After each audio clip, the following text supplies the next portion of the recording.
ओम श्री धन्वंतरी नमः। नमस्कार, आप सभी श्रोताओं का आज के पॉडकास्ट में मैं डॉक्टर संजय सिंह बहुत बहुत स्वागत करता हूं।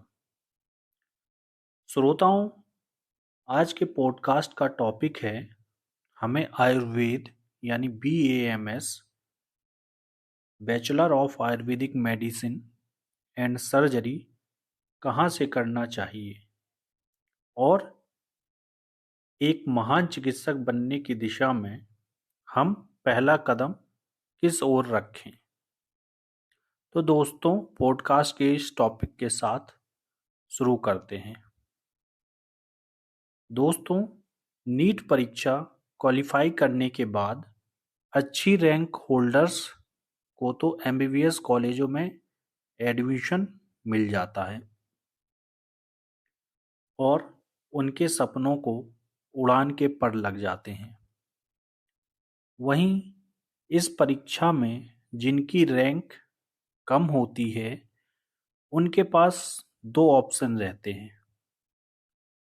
एक तो दोबारा तैयारी करें या दूसरा BAMS, BUMS, BHMS या BDS जैसे अन्य मेडिकल कोर्सेज में एडमिशन लेकर अपने चिकित्सक बनने के सपने को साकार करें। तो मैं इस पर अपनी राय यह दूंगा कि अगर आप MBBS को प्राथमिकता देते हैं और केवल मॉडर्न प्रैक्टिस करना चाहते हैं या एक आध बार ही नीट परीक्षा में सम्मिलित हुए हैं, वे सभी स्टूडेंट्स एक बार फिर से तैयारी कर अपने लक्ष्य पर फोकस कर समय नष्ट ना करते हुए फिर से तैयारी शुरू करें। परंतु जिन्हें MBBS नहीं मिला तथा जो चिकित्सक बनना चाहते हैं और 3 से 4 बार नीट की परीक्षा में बैठ चुके हैं, उन स्टूडेंट्स को अपने अकॉर्डिंग देसी चिकित्सा पद्धतियों को चुनना चाहिए तथा अपने समय को बिना नष्ट किए इन चिकित्सा पद्धतियों को पूरे मन से अपनाना चाहिए, क्योंकि इन सब चिकित्सा पद्धतियों का लक्ष्य मरीज का उपकार करना ही है। BAMS, BUMS और BHMS में एडमिशन लेने के पश्चात जो छात्राएं मेडिकल प्रैक्टिस करते हैं या मॉडर्न मेडिकल प्रैक्टिस करते हैं, वे अपने और अपनी चिकित्सा पद्धति के साथ न्याय नहीं करते तथा चिकित्सा सिस्टम में फंसे रहते हैं तथा जो छात्र अपनी चिकित्सा पर फोकस कर उसकी प्रैक्टिस करते हैं, अभ्यास करते हैं, वे उस क्षेत्र में माहिर कहलाते हैं तथा अपनी छाप पूरी दुनिया पर छोड़ते हैं। दोस्तों, बहुत से बच्चे और उनके पेरेंट्स को पता नहीं होता कि उन्हें सही चिकित्सा सीखने के लिए किन कॉलेजों में एडमिशन लेना चाहिए। खास तौर पर देसी चिकित्सा पद्धतियां BAMS, BUMS, BHMS जैसी इनमें कई स्टूडेंट्स और पेरेंट्स मुझसे कॉलेज पूछते हैं कि हम कहाँ पर एडमिशन अपने बच्चे को दिलाएं या हम किन कॉलेजों में एडमिशन लें। दोस्तों, इस समस्या पर मैं अपनी राय या अपने विचार इस प्रकार रखूंगा। आप भारत के जिस प्रदेश में हैं, अगर आपको वहाँ की गवर्नमेंट सीट BMS या अन्य में अलॉट होती है तो आप वहीं पर एडमिशन लें, उसी राज्य में एडमिशन लें। यदि आपको अपने प्रदेश में सीट अलॉट नहीं होती तो आप आसपास के प्रदेश में गवर्नमेंट सीट में एडमिशन के लिए प्रयास कर सकते हैं। दोस्तों, गवर्नमेंट सीट अलॉट नहीं होती है और अगर आप प्राइवेट कॉलेजों से बीएमएस करना चाहते हैं तो आपको इस तरह के कॉलेज के विषय में विचार करना चाहिए जहां आयुर्वेद की पढ़ाई के साथ साथ चिकित्सीय अभ्यास करने और देखने का मौका मिले तथा जो कॉलेज आपके पास में हो वहां पर एडमिशन लेने का आपको प्रयास करना चाहिए। आजकल प्राइवेट और न सरकारी कुछ कॉलेजों को छोड़कर बस सिर्फ खाना पूर्ति हो रही है। ऐसे कॉलेजों में एडमिशन ना लें क्योंकि बीएमएस में आप जितनी अच्छी आयुर्वेद की पढ़ाई और अभ्यास या प्रैक्टिस देखेंगे फिर जिंदगी में आपको कोई नहीं सिखाएगा और अगर कुछ सिखाता भी है तो वह उस स्किल के पैसे चार्ज करेगा। इसलिए आपको बीएमएस में पढ़ाई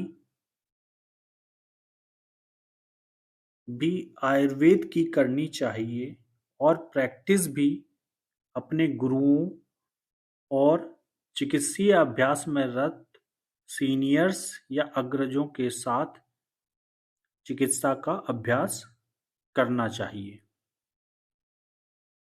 दोस्तों, मैंने अपनी बीएमएस की पढ़ाई पतंजलि आयुर्विज्ञान एवं अनुसंधान संस्थान से की थी और यहाँ पर उपस्थित सभी गुरुओं के साथ रहकर मैंने आयुर्वेद चिकित्सा अभ्यास में दक्षता हासिल की और तब से लेकर आज तक मैं अपने हुनर को और निखारने में लगा रहता हूँ।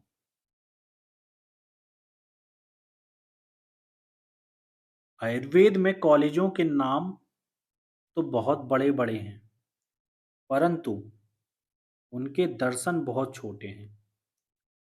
इसलिए अपनी जिंदगी को सही ट्रैक पर चलाते रहने के लिए आपको आयुर्वेदमय अध्यापक, आयुर्वेदमय वातावरण और आयुर्वेदमय कॉलेजों के साथ ही जुड़ना चाहिए। दोस्तों, कॉलेज का चयन इसलिए सोच समझकर करें क्योंकि आजकल चिकित्सा करना बहुत मुश्किल है। आजकल लोग आयुर्वेद की चिकित्सा मास्टर शेफ जैसे कार्यक्रमों, social media influencers, Bollywood actors, cricketers, actress, पान वाले भैया, पानी पूरी वाले भैया, दुकानदार, दारों, दवाखानों, आश्रमों, बाबाओं, तंबू वाले दवाखानों, नानी के नुस्खों, जूस बेचने वालों, विज्ञापनों, बिजनेसमैन जैसे मामा अर्थ और भी डिप्लोमा कोर्स वालों पंसारियों से लेने में लगे हैं और उन्हें वही आयुर्वेद लगता है। दोस्तों, बहुत से लोग अमेज़न और फ्लिपकार्ट से प्रोडक्ट को देखकर आयुर्वेद के नाम पर उन्हें खरीदकर अपनी चिकित्सा कर लेते हैं। तो आज के समय में मरीज को सही चिकित्सक और चिकित्सक को सही मरीज मिलना बहुत कठिन हो गया है।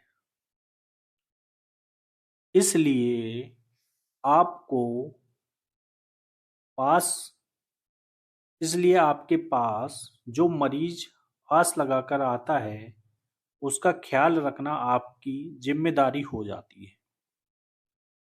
आप अपने चिकित्सा हुनर और अभ्यास के द्वारा अगर मरीज को ठीक कर देते हैं तो उसकी अपेक्षाओं पर आप खरे उतरेंगे और हो सकता है वह व्यक्ति आपकी जिंदगी में हमेशा के लिए जुड़ जाए और नए मरीजों को लाकर आपके चिकित्सीय अभ्यास में चार चांद लगा दे।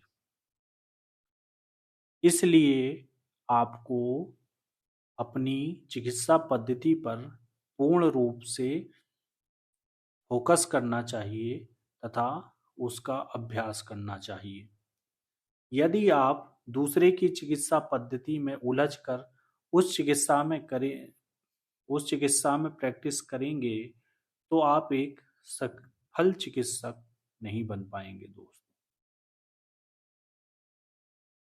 अंत में अपनी सभी बातों को समेटते हुए मैं यही कहूँगा कि आपका पहला स्टेप बहुत महत्वपूर्ण है।